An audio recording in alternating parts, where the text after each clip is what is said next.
eu sou a professora Letícia Pádua, da UFVJM. Nós estamos aqui com muita honra com a professora Salete Kozel, da Universidade Federal do Paraná.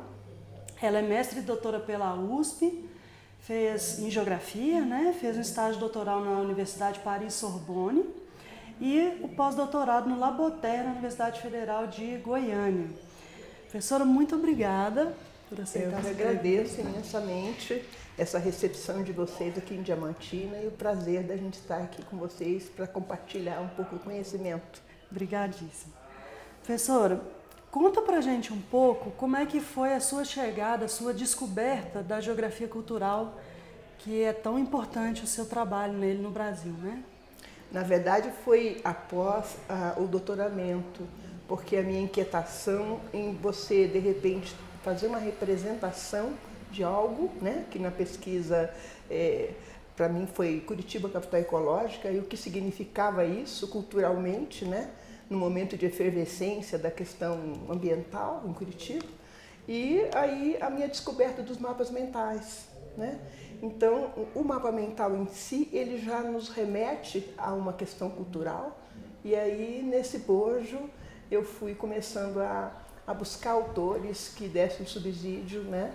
Tanto na questão mais teórica, como também o Bakhtin para me ajudar nessa questão de entender os dialogismos, e que é uma questão cultural de um grupo, né? E aí a gente começou a trabalhar com projetos diversos, né? Usando o mapa mental, mas com aplicações em diversas áreas, como turismo, planejamento, ensino de geografia, né? Mais nitidamente. E a importância de buscar esse entendimento da cultura, do espaço que tem vida, né? Do simbólico. Então foi uma coisa que foi acontecendo assim, a partir dos autores, das leituras, e foi acontecendo. Que bacana. E aproveitando então sobre os mapas mentais, o que são mapas mentais e como é que a gente trabalha com eles, como é que a gente elabora eles? Pois é um desafio constante, né? Até há quem não goste muito de trabalhar devido ao teor subjetivo que tem esse aporte teórico, né? Mas na verdade são o quê? São desenhos, né? Que as pessoas desenvolvem a partir de um tema e depois você cria uma metodologia, como aconteceu comigo, uma metodologia para poder fazer a interpretação, que o maior problema é a interpretação. Tanto é que o livro que a gente lançou aqui, né? Mapas Mentais, Dialogismos e Representações, ele é um pouco essa inquietação nossa, né? O que é? Então, se você for buscar na internet o que é mapa mental, você vai ver que vai para áreas de recursos humanos, né? O Tony Buzan, que é pioneiro, né, nesse termo, mapa mental, ele trabalha com cursos somente dentro de empresas, né? Quer dizer, como é que o mapa mental se constrói na cabeça da pessoa para você encadear, seria um planejamento, né? Mas na nossa concepção, o mapa mental vem mais de Peter Gould, né? Que é na geografia, é onde você, de repente, as pessoas fazem esses desenhos, vendo como é que você traça trajetos, e o significado desses trajetos, os ícones que você vai descobrindo nesses trajetos, né? Então, aparecem coisas interessantíssimas. Eu mesmo tive uma orientanda que fez turismo em Foz do Iguaçu, com alunos de sexta série, e qual não foi nosso espanto a gente ver nos mapas mentais que tinha revólver, poça de sangue. Ele falou, mas turismo com uma coisa dessa, que ícones são esses? Então, é um instrumento que aparece muitas coisas que você não dá conta numa entrevista. Então ele é fantástico. Então ele é um desenho, mas que o poder dele, diagnóstico principalmente, é fantástico, né? Então a gente tem visto isso em todos os trabalhos que os alunos têm desenvolvido. Muito legal. E a gente sabe que a geografia cultural, ela surgiu junto com a própria geografia. A gente tem um marco importante a partir da década de 20 com Karl Sauer, mas ela de fato teve uma crise e um movimento de renovação dela, né?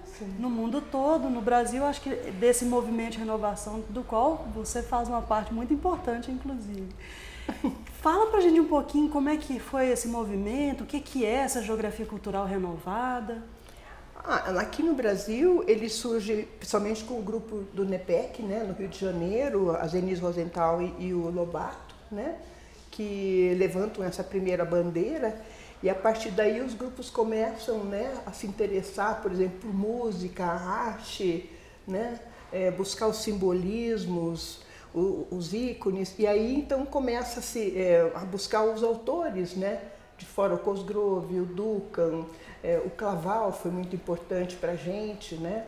Inclusive veio muitas vezes ao Brasil e fazendo palestras e nos ajudando a pensar essa geografia cultural, aquele livro dele, Geografia Cultural, que foi traduzido, né?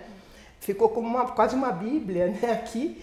Então, assim, Maria Geralda, que também tem um grupo muito forte no Labotera, onde eu tive o prazer de trabalhar junto, que a gente vê um trabalho muito assim, enfático, somente com grupos quilombolas, com festas, né? Grupo de festas, no fim eu acabei entrando também, eu orientei 4, 5 trabalhos sobre festas. Festa do boi, 4 trabalhos de festa de boi. Nossa. Porque daí a gente ficou inquieta, né, com essa história. Fizemos uma excursão com o pessoal de Rondônia, um mês viajando pelo Amazonas, para a gente ir a Parintins, para entender o que era a festa de boi em Parintins. Então, assim, coisas que foram acontecendo, sabe? E esse mosaico foi se consolidando e construindo, né? E o NER, o próprio NER, o surgimento dele foi por conta dessa nossa inquietação, né? Ele surge num encontro de pós-graduação que aconteceu em Santa Catarina, e é onde a gente viu que mais de 50% dos trabalhos eram outros, porque eram trabalhos na linha cultural e que não tinha um eixo para eles. Aí eu, o professor Oswaldo e o Silvio, nós falamos, gente, nós temos que achar um grupo, vamos dizer assim, formar um grupo com esses outros para a gente ter interlocução. Aí que surge o NER.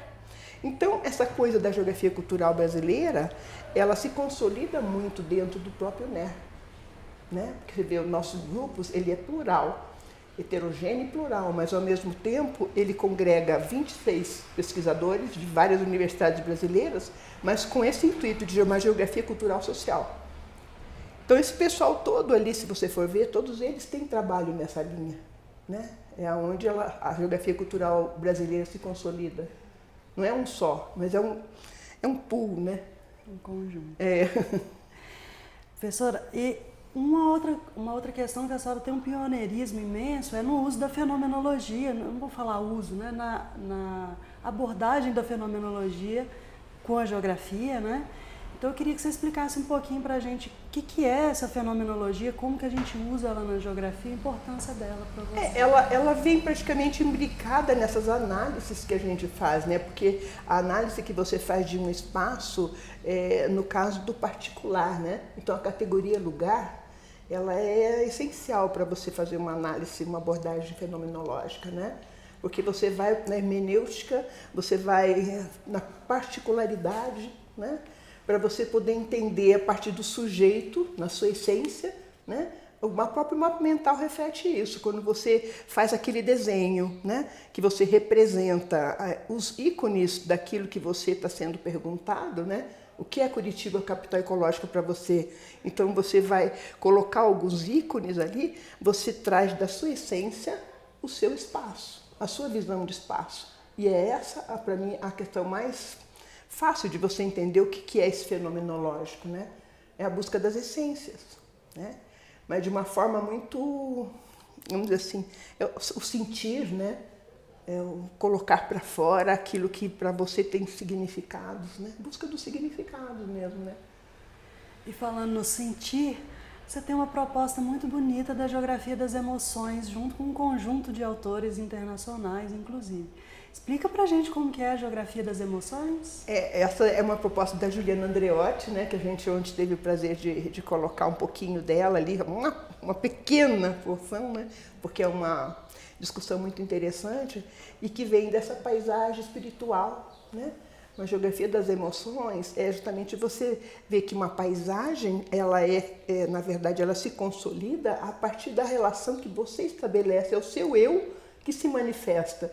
Porque como é que eu dou sentido, por exemplo, à paisagem diamantina? eu que não conheço. Quer dizer, porque isso para mim tudo significa muito. Parece que você entra num túnel do tempo e você se identifica com isso, né? Da importância do patrimônio, de uma história, né? Então, essa questão faz parte de uma análise de uma geografia emocional, né?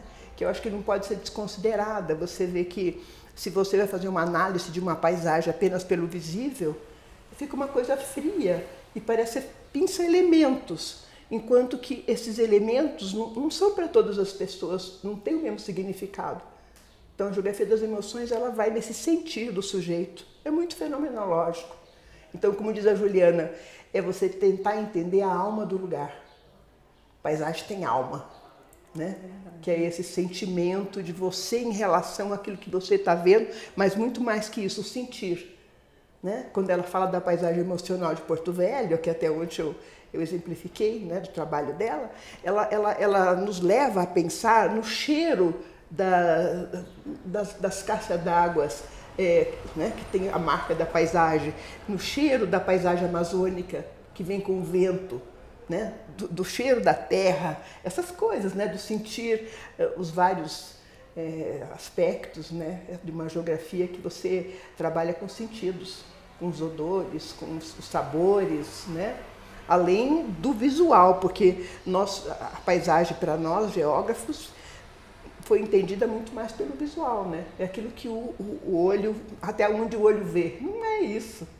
Você vê coisas distintas, né? E muito por causa dessa tua maneira de ser, por isso que a paisagem é você.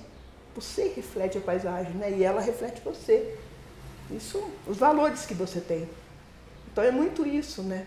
Que eu acho que a gente tinha desconsiderado muito essas coisas, era uma análise geográfica fria, enquanto que eu acho que o grande diferencial de uma geografia fenomenológica ou nesse sentido existencial é você buscar os sentidos, né? É um pouco isso.